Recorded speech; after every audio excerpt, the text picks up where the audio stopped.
صاحب نے کہا نا کہ رخصتی کے بعد جو عبداللہ بن عباس نے 3 طلاقوں کو 3 کہا ہے، ایسا بالکل بھی نہیں ہے. نہ عبداللہ بن عباس نے کہیں بھی رخصتی کے بعد کی جو مسئلہ تو اختلافی رخصتی کے بعد کا ہے، رخصتی سے پہلے کا اختلاف نہیں ہے، وہ الگ مسئلہ ہے. تو ہم تو یہ تو رخصتی کے بعد اہل حدیث کہتے ہیں نا 3 ایک ہوتی ہیں، ایسا نہیں ہے. رخصتی کے بعد عبداللہ بن عباس کا فتویٰ بالکل واضح موجود ہے صحیح سند کے ساتھ، 3 ہوتی ہیں. اور حضرت اکرمہ کا فتویٰ بھی موجود ہے، 3 ہوتی ہیں. حضرت اکرمہ نے رخصتی کے بعد کبھی 3 طلاقوں کو ایک قرار نہیں دیا، کہیں بھی نہیں دیا. تو دعویٰ بھی غلط کیا، اور اس پہ پھر غلط بات پہ اتنے کانفیڈنٹ ہوتے ہیں یہ لوگ، اتنے کانفیڈنس کے ساتھ کہ عوام ان کے کانفیڈنس سے بڑا انسپائر ہوتی ہے کہ یار یہ دیکھو یہ حنفی لوگ کیا کر رہے ہیں اور یہ لوگ کیا کر رہے ہیں. او بھائی، ابو حنیفہ کو فالو کرنے والے زیادہ قرآن کے قریب ہیں، اور آج کے لوگوں کو جو فالو کر رہے ہیں نا، وہ منجن تو بہت اچھا بک جائے گا، لیکن جب وہ ایسے ہی ہوگا جیسے جو سرجن، جو نائی ہوتا ہے نا، جو ختنے کرتا ہے گاؤں میں، اس کو لوگ کیا سمجھ رہے ہوتے ہیں؟ سرجن. صرف اس کٹنگ کو دیکھ رہے ہوتے ہیں کہ زبردست کٹنگ کر کے گیا ہے. تو وہ امام مالک کا قول یاد رکھے، وہ جو عورت گئی تھی نا. اور ویسے بھی ان چاروں مذاہب رائے کو کہتے ہیں. اچھا، یہاں بھی ایک لفظ ہے، جب علماء یہ کہتے ہیں نا کہ 4 مذہب ہیں اسلام میں، حنفی، فقہ حنفی، شافعی، تو لوگ کہتے ہیں مذہب تو اسلام ایک ہی ہے. تو یہ بھی کم علمی کا نتیجہ ہے. عربی میں مذہب کا وہ مطلب نہیں ہے جو اردو میں ہے. علماء جب یہ بات کرتے ہیں نا 4 مذاہب ہیں اسلام میں، تو لوگ کہتے ہیں ہم کسی مذہب، ہم صرف مسلمان ہیں. وجہ کیا ہے کہ ان کو لفظ مذہب کا مطلب بھی معلوم نہیں ہے. آج کل کے اسکالرز کو بھی نہیں پتا ہوتا، بہت سو کو. مذہب کا عربی میں مطلب کچھ اور ہے، اردو میں مفہوم کچھ اور. جیسے اردو میں غلام کسے کہتے ہیں؟ جو آقا کا غلام ہوتا ہے. عربی میں غلام اس غلام کو نہیں کہتے، لڑکے کو غلام کہتے ہیں. اب کسی نے قرآن میں غلام پڑھ لیا اور ترجمہ کر دیا غلام، تو غلط ترجمہ ہوگا نا بھائی، یہ عربی والا غلام ہے. جس کو اردو میں غلام کہتے ہیں، اس کو عربی میں عبد کہتے ہیں، غلام نہیں کہتے اس کو. سمجھتے ہو کہ نہیں سمجھتے؟ تو اسی طرح جب یہ فقہا بیان کرتے ہیں یا علماء کی زبان پہ لفظ آتا ہے کہ 4 مذاہب ہیں اسلام میں، تو لوگ کہتے ہیں اسلام تو ایک ہی مذہب ہے بھائی، 4 کہاں سے آ گئے؟ تو مذہب کا مطلب عربی میں کچھ اور ہے، اردو میں کچھ اور ہے. عربی میں مذہب کا مطلب کیا ہے؟ اردو میں تو مطلب آسان ہے، دین کو کہتے ہیں مذہب. تو دین تو ایک ہی ہے نا، اسلام ہی ہے. وہ 4 تھوڑی ہو سکتے ہیں. سمجھ میں آ رہی ہے بات کہ نہیں آ رہی؟ وہ نہ 4 ہو سکتے ہیں نہ 5 ہو سکتے ہیں، وہ کتنے ہیں؟ وہ ایک ہی. ہم سب کا دین کیا ہے؟ اسلام ہے. عربی میں مذہب کا مطلب کیا ہے؟ اب سمجھو، یہ لفظ نکلا ہے ذہب یذہب سے. ذہب یذہب کا معنی ہے جانا. ذہب یذہب کسے کہتے ہیں؟ ذہب کا معنی گیا، یذہب جاتا ہے یا جائے گا. مذہب جانے کی جگہ. مذہب کسے کہیں گے؟ جانے کی جگہ. تو فزیکلی آپ کہیں جاتے ہیں، اس کو بھی مذہب کہیں گے. رائے کے اعتبار سے آپ کسی رائے کو کی طرف جاتے ہیں، ایک رائے اختیار کرتے ہیں، اس کو بھی آپ کا مذہب کہا جائے گا. یعنی وہ رائے جس کی طرف آپ گئے ہو، وہ رائے جس کی طرف آپ گئے ہو. اب سمجھو بات کو. بخاری مسلم کی حدیث ہے، رسول اللہ صلی اللہ علیہ وسلم نے صحابہ کی ایک جماعت کو بنو قریظہ بھیجا کہ بنو قریظہ پہنچنے سے پہلے تم میں کوئی نماز نہیں پڑھے گا. کلیئر ہو گئی بات؟ صحابہ گئے، عصر کی نماز راستے میں قضا ہونے لگی. اب صحابہ میں رائے کا کیا ہو گیا؟ اختلاف. بعض صحابہ نے کہا کہ ہمیں نبی نے عصر کی نماز راستے میں پڑھنے سے منع کیا تھا، ہمیں حکم دیا تھا مقام پہ پہنچ کے ہی پڑھنا ہے، تم نے اس سے پہلے نہیں پڑھنا، لہذا ہم یہیں پڑھیں گے. یہ خوب اچھی طرح سمجھ لیں، یہ میرا کلپ اگر کسی کی سمجھ میں آ گیا نا، یہ فرقواریت کے نام پہ اور فرقواریت ختم کرنے کے نام پہ جو آپ لوگوں کو الو بنایا جا رہا ہے نا، اس سے آپ ہمیشہ کے لیے نکل جاؤ گے انشاءاللہ. اس بات کو ہلکا نہ سمجھیں، جو میں بھی آپ کے سامنے یہ پوری تقریر کر رہا ہوں. میں جو آج کل لوگ آپ کو ائمہ مجتہدین سے بدگمان کر رہے ہیں نا، اس کا میں آپ کو حل بتا رہا ہوں. نبی صلی اللہ علیہ وسلم نے صحابہ کو حکم دیا کہ عصر کی نماز کوئی بھی بنو قریظہ پہنچنے سے پہلے نہیں پڑھے گا. صحابہ گئے ہیں، راستے میں نماز قضا ہونے لگی. اب صحابہ کی رائے میں کیا ہو گیا؟ اختلاف. جب اختلاف ہو گیا تو بعض صحابہ نے قرآن کو اصل بنایا کہ قرآن کہتا ہے حافظوا علی الصلوات والصلاۃ الوسطی، کہ نمازوں کی حفاظت کرو، خصوصاً درمیانی نماز کی، یعنی عصر کی نماز کی. تو قرآن تو کہہ رہا ہے کہ عصر کی نماز قضا کرنے کا آپ کے پاس آپشن نہیں ہے. بھائی اب سوال پیدا ہوتا ہے لیکن قرآن یہ بھی تو کہہ رہا ہے کہ نبی کی اطاعت کرو، اور نبی نے راستے میں نماز پڑھنے سے منع کیا. تو انہوں نے قرآن کو اصل بنایا اور نبی کی بات کی تعویل کی. تعویل کیا کی بھائی؟ پیغمبر صلی اللہ علیہ وسلم کے علم میں یہ بات تھوڑی تھی کہ راستے میں اثر قضا ہو جائے گی. آپ نے تو اس لیے کہہ دیا کہ راستے میں خطرہ ہوتا ہے، ڈاکوؤں کا، لڑائی کا خطرہ ہوتا ہے. جیسے ہم جب کسی کو بھیجتے ہیں ہم کہتے ہیں بھائی مقام پہ اطمینان سے نماز پڑھنا، پہنچ کے راستے میں نہیں پڑھ لینا، کہیں مسائل ہو سکتے ہیں راستے میں. سفر میں ہم جا رہے ہوتے ہیں نا، کہتے ہیں یار ابھی چائے وائے پی لیتے ہیں، نماز اطمینان سے مقام پہ پہنچ کے پڑھیں گے. تو ایسے ہی نبی نے اس حیثیت سے فرمایا تھا. نبی کو اگر علم ہوتا کہ قضا ہو جائے گی نماز تو آپ کیوں منع کرتے نماز پڑھنے سے؟ تو نبی کے علم میں یہ بات تھوڑی تھی. تو ان صحابہ نے قرآن کو ترجیح دی اور حدیث میں کیا کی؟ انہوں نے تعویل کی. دوسرا گروپ صحابہ کا یہ تھا، انہوں نے کہا کہ بھائی پیغمبر نے اپنی بات کی کوئی ایسی ایکسپلینیشن ہمیں نہیں دی تھی، کنڈیشن نہیں تھی کہ اگر راستے میں قضا ہونے لگے تو پھر تو راستے میں ہی پڑھ لینا، اگر قضا نہ ہونے لگے تو وہاں جا کے پڑھنا. نبی کا حکم مطلق ہے، عام ہے، اس میں کوئی اس طرح کی قیدیں نہیں لگی ہوئی ہیں. تو نبی نے یہ حکم دیا ہے کہ وہاں پہنچ کے ہی پڑھنا. اور قرآن جو یہ کہتا ہے کہ عصر کی نماز کی حفاظت کرو، وہی قرآن کہتا ہے جو رسول کی اطاعت کرے گا وہ کس کی اطاعت کرے گا؟ اللہ کی. لہذا ہم نماز قضا کریں گے. اب بعض صحابہ کا یہ مذہب تھا کہ عصر پڑھنی چاہیے اور بعض کا یہ مذہب تھا کہ عصر نہیں پڑھنی چاہیے. تو اسلام میں دو مذہب بن گئے کہ نہیں بن گئے؟ نہیں یہ بات سمجھ میں. اب کوئی بیوقوف آدمی وہاں کھڑے ہو کر بولے کہ میں دونوں مذہب کو غلط مانتا ہوں، اسلام میں ایک ہی مذہب ہے. اس سے پوچھے گا کیا مذہب ہے؟ بھائی عصر پڑھنی ہے. تو بولیں گے یہ آپ کا مذہب ہے، یہ آپ کا مذہب ہے، یہ اسلام کی طرف سے کوئی گارنٹی نہیں ہے کہ یہ ٹھیک ہے. اگر گارنٹی ہوتی تو دوسرے صحابہ اختلاف کیوں کرتے اس سے؟ پھر نہیں آئی بات، میرا خیال ہے. بھائی اب نبی سے براہ راست رابطہ تو نہیں ہو سکتا تھا نا ان صحابہ کا کہ فون کر کے پوچھ لیتے کہ آپ کی بات کا مطلب کیا ہے. دونوں مطلب بنتے ہیں اور دونوں کی ایک توجیہ بنتی ہے. تو بعض صحابہ کا مذہب یہ تھا کہ قرآن کو ترجیح دی جائے، حدیث میں تعویل کی جائے. بعض کا مذہب یہ تھا کہ نہیں، حدیث کو فوکس کیا جائے، حدیث کے ظاہری الفاظ کو. قرآن کی جو آیت ہے نا عصر کی نماز والی، عصر کو اس میں تعویل کی جائے گی کہ وہ اس موقع کے لیے نہیں ہے. تو دو مذہب وجود میں آئے اس وقت نماز سے متعلق. جب یہ لشکر واپس لوٹ آئے تو نبی نے دونوں میں سے کسی کو بھی ملامت بولو نہیں کی. اس کا مطلب دین سب کا ایک تھا. مذہب نماز کے بارے میں اس وقت کتنے وجود میں آ گئے تھے؟ دو. اب اس میں کوئی بے وقوف یہ کہتا کہ میں اس مذہب کو مانوں گا جو قرآن و سنت کے مطابق ہے، تو ہم یہ کہتے اسی کی تشریح میں تو اختلاف ہو رہا ہے میرے بھائی، کہ کون سا قرآن. ان کا خیال یہ کہ قرآن و سنت کے مطابق ہے، ان کا خیال ہے کہ یہ قرآن و سنت کے مطابق. تو جو خیال ہے اس کو مذہب سے تعبیر کیا جا رہا ہے. تو اب دونوں میں سے ایک ہی کو فالو کیا جائے گا، دوسرے کو برا بلا نہیں کہا جائے گا. اس وقت صحابہ میں کسی نے نماز پڑھی اور آدھے لوگوں نے تقریباً چھوڑ دی. جنہوں نے چھوڑی ان کو مجبور نہیں کیا گیا کہ ان کے پیچھے لازمی پڑھو. یہ دو جماعتیں کیوں قائم ہو رہی ہیں؟ ایک ادھر ہوگی ایک مقام پہ جا کے ہوگی. یہ تو اسلام میں ابھی سے فرقواریت پھیلا رہے ہیں. یہ جو مکھنچو آج کل آ رہے ہیں نا اسکالر، یہ یہی منجن بیچ رہے ہیں کہ یہ کہتے ہیں اس کے پیچھے نہیں ہوتی، وہ کہتے ہیں اس کے پیچھے نہیں ہوتی. او بھائی جب ایک ہماری رائے کے مطابق یا کسی مجتہد کی رائے کے مطابق وہ قرآن و سنت کے مطابق نہیں ہے، تو وہ اگر یہ فتویٰ دے دے گا کہ ان شرطوں کا خیال نہیں کرو گے تو میری رائے میں نماز نہیں ہوگی، تو اس میں کوئی حرج نہیں ہے. ان کی رائے ہی ہے. تو صحابہ میں بھی اختلاف ہوا ہے، تو ایک نے پڑھی اور ایک نے بولو چھوڑ دی. نبی صلی اللہ علیہ وسلم نے دونوں میں سے کسی کو ملامت نہیں کی اور قیامت تک کے لیے ایک اصول بیان کر دیا کہ قرآن و سنت کی تشریح میں جب اختلاف ہوگا اور مختلف مذاہب وجود میں آئیں گے، مذہب اس معنی میں جو عربی کا لفظ ہے، تو یہ سب مذاہب ٹھیک ہوں گے، ان میں سے کسی کو بھی ملامت کرنے کی اجازت نہیں ہوگی. تو صحابہ کے دور میں بھی اختلاف ہوا، مختلف آراء وجود میں آئیں. پھر آگے چل کے یہ اختلاف آہستہ آہستہ کم ہونا شروع ہوا کیونکہ مجتہدین نے تحقیق کرنا شروع کی، قرآن و سنت کو جمع کرنا شروع کیا. کئی مہینے بحثیں ہوتی تھی ان کی. ہوتے ہوتے ہوتے اسلام میں یہ آراء آہستہ آہستہ سمٹنا شروع ہوئی. سمٹتے سمٹتے کتنے میں بند ہو گئیں؟ 4 مکاتب فکر میں. اور ان کا اختلاف کیوں ہوا یہ سمجھو، چاروں ائمہ کا اسی وجہ سے ہوا جس وجہ سے صحابہ کا اختلاف ہوا تھا. صحابہ کا جو اختلاف ہوا تھا نا عصر کی نماز کے بارے میں، وہ اصول میں اختلاف کی وجہ سے ہوا تھا. ایک کا اصول یہ تھا کہ قرآن کو اصل بنایا جائے، حدیث میں تعویل کی جائے. ایک کا اصول یہ تھا کہ حدیث کو اصل بنایا جائے، قرآن میں تعویل کی جائے.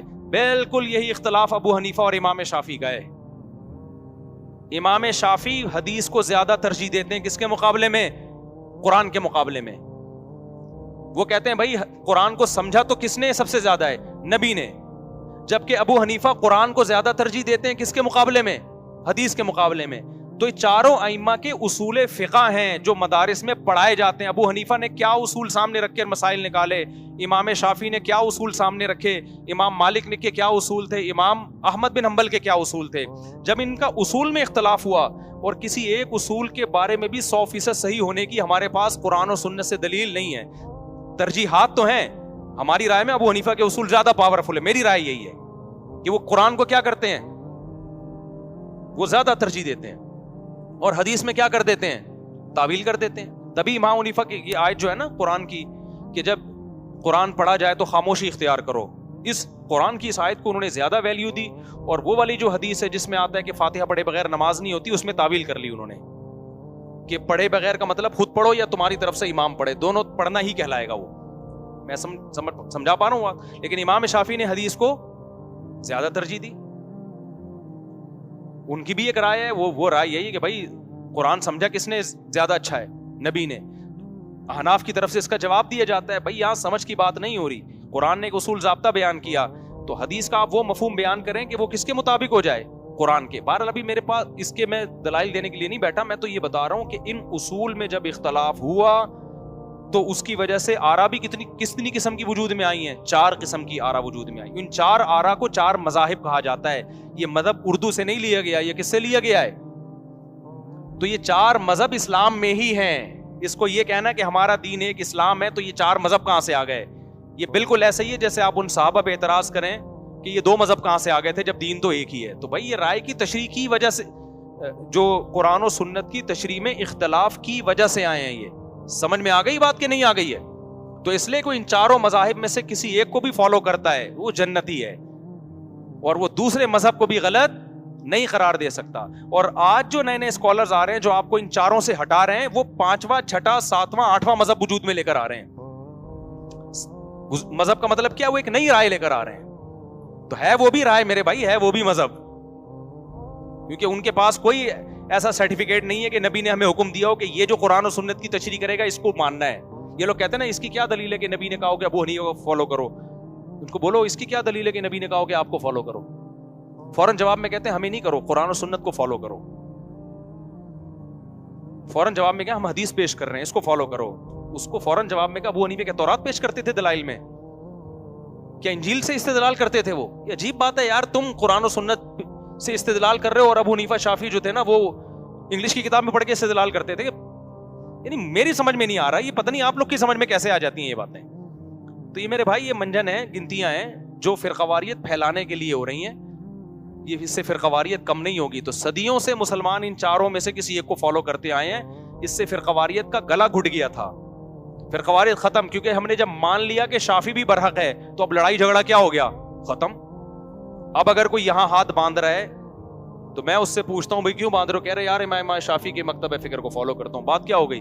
ختم. ہمیں پتا ہے یار یہ بھی قرآن و سنت. ہم یہاں ہاتھ باندھ رہے ہیں تو شافعی ہمیں کیا کہتے ہیں بھائی یہ کیوں؟ بھائی میں ابو حنیفہ کی رائے کو فالو کرتا ہوں. انہوں نے قرآن و سنت سے یہ سمجھا کہ ہاتھ کہاں باندھنے چاہیے؟ یہاں. لیکن یہ لوگ کیا کہتے ہیں آج کے اسکالر، نہ ہم ادھر نہ ہم اس کو جس کو نبی نے کہا. پھر پھنستے ہیں نا تو پھر بھاگتے ہیں، کہتے ہیں نبی نے کہا ہے سینے پہ ہاتھ باندھو. جب ہم ان سے کہتے ہیں نبی نے کہا کہاں ہے سینے پہ ہاتھ باندھو، کہتے ہیں یہ حدیث ابن خزیمہ کے صحیح حدیث ہے، یہ صحیح حدیث ہے یہاں ہاتھ باندھو. ہم اس صحیح حدیث کو فالو کرتے ہیں.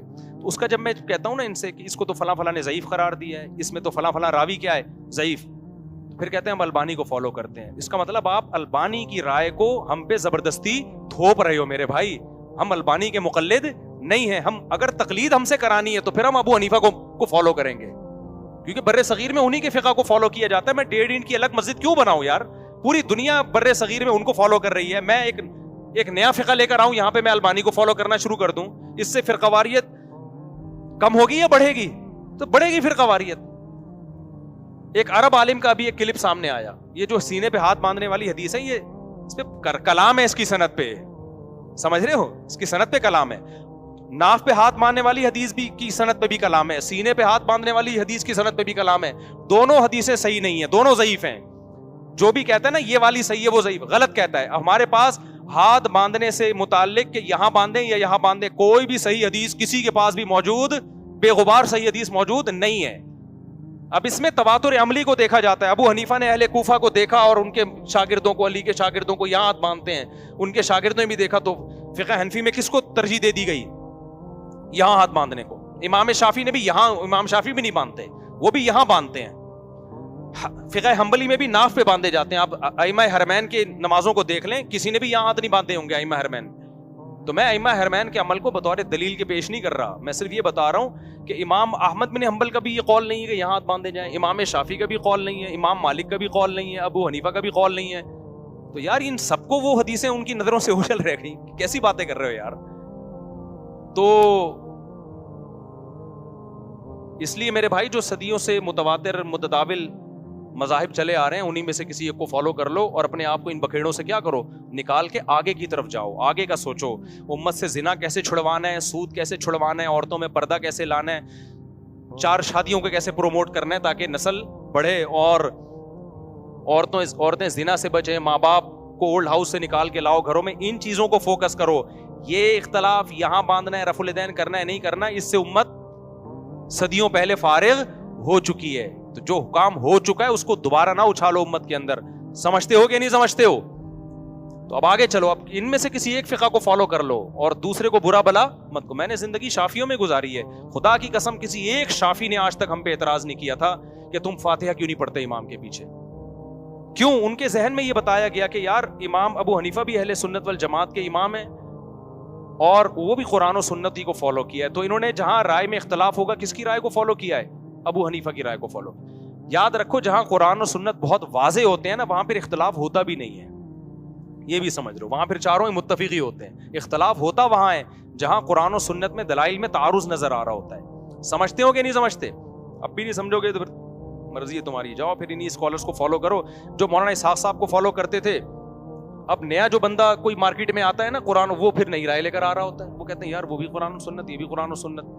پھر تیسرا آئے گا وہ ایک نئی رائے لے کر آ رہا ہوگا, پھر ان کے سامنے البانی کا قول پیش کر دو. تو اب میں نے البانی کا قول کہیں پڑھا ہے کہ عورتیں صفا مروہ میں دوڑیں گی, لیکن میں بھی اس کتاب کا حوالہ نہیں ملا مجھے, اس لیے میں یقینی طور پہ یہ نہیں کہہ رہا. میں نے ایک پیش گوئی کی تھی نا کہ دیکھنا اب یہ لوگ جیسے عورتوں کو مردوں کی طرح نماز پڑھواتی نا انہوں نے, اور دلیل یہ دی کہ حدیث نہیں ہے. تو حدیث تو اس پہ بھی نہیں ہے کہ عورتیں صفا مروہ میں چلیں گی دوڑیں گی, نہیں, اس پر کوئی حدیث ہمارے پاس موجود نہیں ہے. حدیث ہے تو اس کے اگینسٹ ہے. وہ حدیث کیا ہے؟ نبی نے فرمایا مجھ سے حج سیکھو. کیا مطلب؟ جیسے میں نے حج کیا ویسے کرو. تو نبی تو دوڑے ہیں نا, دوڑے ہیں. ایک حضرت عائشہ کا قول پیش کیا جاتا ہے کہ ہم نہیں دوڑتی تو تم بھی نہ دوڑو. تو حضرت عائشہ کی تقلید ہو گئی نا, نبی سے تو ثابت نہیں ہے. اور وہ اس کی سند پہ بھی کلام ہے حضرت عائشہ کا جو یہ قول ہے, اس کی سند بھی مضبوط سند نہیں ہے. تو لہذا البانی نے یہ فتویٰ دے دیا کہ عورتیں کیا کریں گی, چلیں گی, دوڑیں گی نہیں. اور دلیل یہ دی ہے کہ حضرت حاضرہ تو عورت تھی, وہ تو دوڑی تھی. میں نے یہ چند دن پہلے پیش گوئی کی تھی کہ یہ اجماعی مسئلہ ہے کہ عورت چلے گی دوڑے گی نہیں. اب یہ لوگ قرآن و سنت کے نام پہ اس مسئلے کو بھی چینج کریں گے. 1400 سال کے بعد جا کے اسلام کی تشریح ہو رہی ہے. تو مجھے نیٹ پہ مل گیا کہ البانی کا یہی قول ہے, لیکن میں یقینی پھر بھی نہیں کہتا, کیونکہ میں نے جب تک اصل کتابوں سے میں نہ نکال لوں تو میں خالی انٹرنیٹ کے حوالوں پر اعتماد نہیں کرتا. تو اگلے اتوار کو انشاءاللہ میں نکال کے لاؤں گا, نہیں ملا تو پھر میں رجوع کا اعلان کر دوں گا. لیکن البانی کا مسئلہ نہیں ہے, یہ تو نیا کوئی نہ کوئی اسکالر, البانی نہیں ہے تو کوئی نیا اسکالر پیدا ہو جائے گا جو یہ کہے گا کہ جب عورتوں مردوں کی نماز میں فرق حدیث سے ثابت نہیں ہے تو عورتوں مردوں کے حج میں فرق بھی تو حدیث سے ثابت نہیں ہے. لہذا میرا فتویٰ ہے کہ عورتیں صفا مروہ میں چلیں گی, دوڑیں گی, چلیں گی نہیں. جب سارے اس کے خلاف ہو جائیں گے کہ یہ تو اجماع کے خلاف بات کر رہا ہے, پھر وہ کیا کہیں گے, میں قرآن و سنت کو مانتا ہوں, حدیث کا ریفرنس چاہیے, یہ مولوی اپنا منجن بیچ رہے ہیں. صحیح ہے. اب پھر ہم چیختے رہ جائیں گے کہ یار یہ 1400 سال سے امت قرآن و سنت پہ عمل نہیں کر رہی تھی کیا؟ اب آپ ہمیں آ کے بتائیں گے. یہی بات ہم عورتوں مردوں کی نماز میں فرق سے بارے میں کہتے ہیں. یار صدیوں سے چاروں فقہا اس پر متفق ہیں, ساری فقہ کی کتابوں میں لکھا ہے کہ عورت سمٹ کے نماز پڑھے گی. یہ اب جا کے چینج ہوا ہے فتویٰ, صدیوں پہلے نہیں ملتا ہمیں اس کا وجود کوئی کہ عورتیں مردوں کی طرح. تو جیسے یہ فتویٰ چلا دیا اور اس پہ قرآن و سنت کا لیبل لگا دیا, ایسے ہی میرے بھائی اب عورتوں کو بھی صفا مروہ میں کیا کروایا جائے گا, دوڑایا جائے گا, اور لیبل لگایا جائے گا کہ حدیث میں آتا ہے ایسے حج کرو جیسے میں نے, تو عورت کا حج الگ ہوگا, مرد کا الگ طریقے سے, اس پر وہ کہیں گے ہمارے پاس کوئی دلیل حدیث سے موجود نہیں ہے. تو اس لیے میرے بھائی امت اس سے سمٹنے کے بجائے کیا ہوگی, بیڑا غرق.